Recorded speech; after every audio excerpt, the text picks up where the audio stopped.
We are back. Peanut Gallery, take it away. So the Dark Side of the Ring has announced when they are going to start this new season. It is going to be Tuesday, the 25th of March at 10 p.m. Eastern.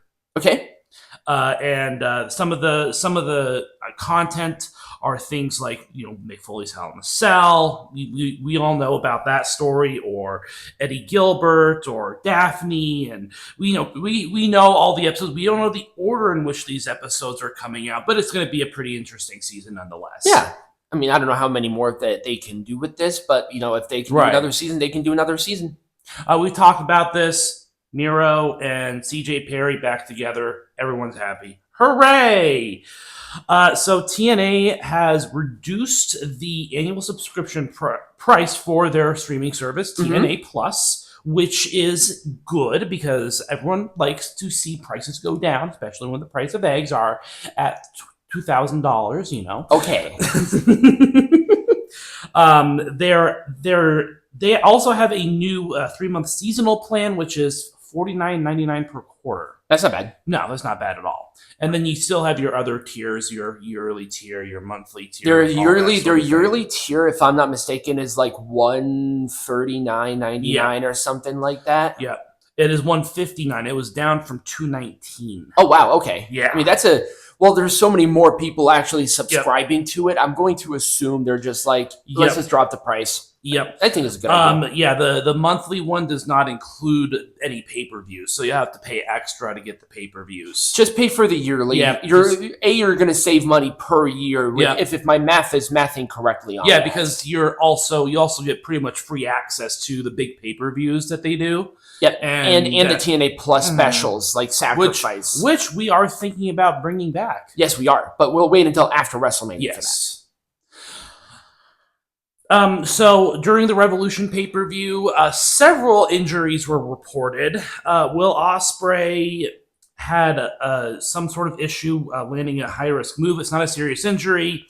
Swerve Strickland had a ruptured eardrum. Mercedes Moné has a bruised larynx. Momo Watanabe left the event on crutches because of an ankle injury. God. I heard that Kyle Fletcher and Mark Davis, despite Mark Davis not being that involved in the match, still had to get staples in his head. Yep. And MJF was dropped on his face during an Angel's Wing maneuver, and there are concerns that he is also injured. Great. AEW and their endless list of injuries. Fantastic. I actually thought you were going to cover Mercedes Moné's match against Indi Hartwell at the latest HOG show. Well, yeah, that's happening. It's still happening, though, despite the fact that she is injured. They do not expect her to... No, that match happened already. Oh, it did? Yeah, it happened. It happened last night. Oh, okay. Well, then I was mistaken. Also, by the way, the reason that she's there is because the owner of HOG is her cousin, if I'm not mistaken, because... JD from New York said something bad about Mercedes a couple of years ago, and he's one of the commentators for them. Oh, and by the way, I don't think he was banned from the building, but I think he was asked to leave early because Mercedes Moné is so butthurt that JD from New York was right about her. Fun stuff. Yep. So AEW and Tony Khan have filed a petition in federal court in Florida to compel arbitration in response to Ryan Nemeth's lawsuit. Yeah, so essentially they want to try and get out of this. Ryan Nemeth is suing CM Punk, AEW, and Tony Khan for the incidents that happened backstage regarding Punk and how AEW handled the situation. Yep. And they're not known for handling any situation well, let alone situations involving CM Punk, which is why he is back where he belongs. Yes. We did talk about this as well. 10 p.m. Eastern. It's actually, the event begins at 10 p.m. Eastern time, so it's 7 p.m. specific. Try that again. It's 7 p.m. specific. No, the other one. Ryan, you said 10 p.m. Eastern. No, it's 10 p.m. Eastern. Pacific. No, 10 p.m. Eastern is when the event actually is starting. No, it's not. Yes, it is. No, it's not. Peanut Gallery.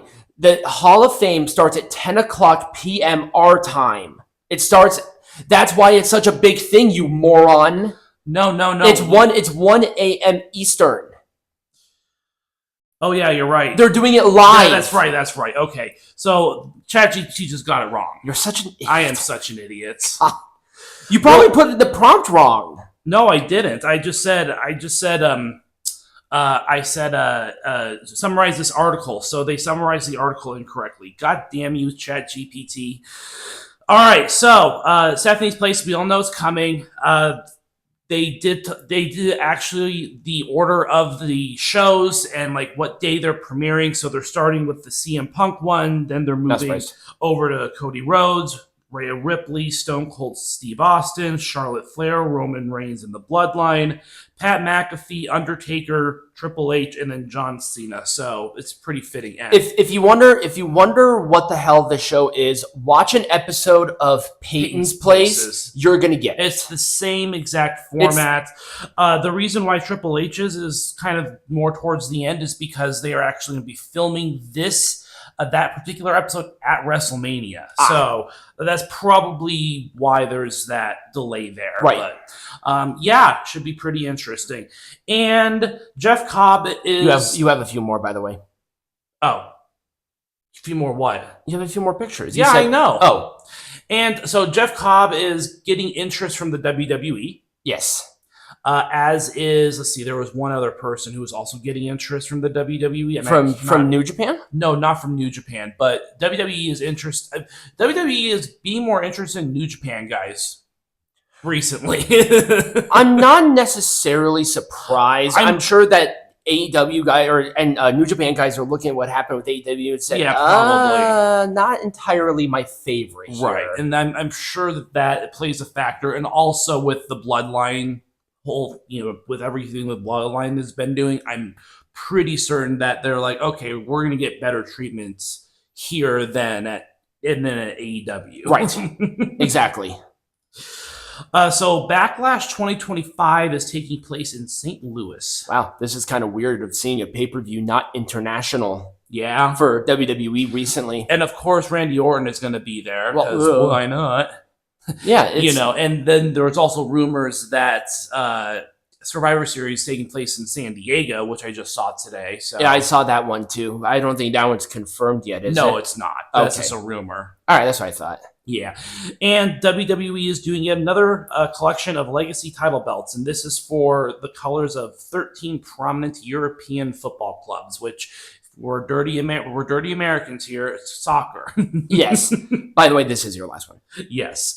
And, of course, they are selling for an unbelievably high price of $549. Well, I think they're actual, like, belts. I don't think they're, like, the commemoratives. I think they're actual, like, title belts you can wear. Well, and also keep in mind of licensing with these companies, too. That's going to play a factor in there. And, of course, this had to be announced during the WWE European Tour because why not? Will this also include the one that's owned by the Khan family, or is that a different division entirely? Let's see here. Which one do the Khans own? Fedcom FC or something like that. Oh yeah, that's not here. And this is the European. This is European wide football club, so it's not Premier League. It's just okay, yeah, no. So the Khans family one is Premier League. Yeah, and so it's gonna include like Chelsea, Tottenham, West Ham, Manchester United, Manchester City, but it's also going to include things like Inter Milan, AC Milan, Paris Saint-Germain, so it's going to be a variety of different places. Right. They need to do an Italy pay-per-view. I don't know which one, but at some point in time they will. I'm sure they will. Well, they're doing a Royal Rumble in Saudi Arabia next year, so. But Saudi Arabia is paying them a lot of money. That's true. Anyways, that's all I've got. So when we come back, we're going to talk about the good and the bad of AEW Revolution. Hooray.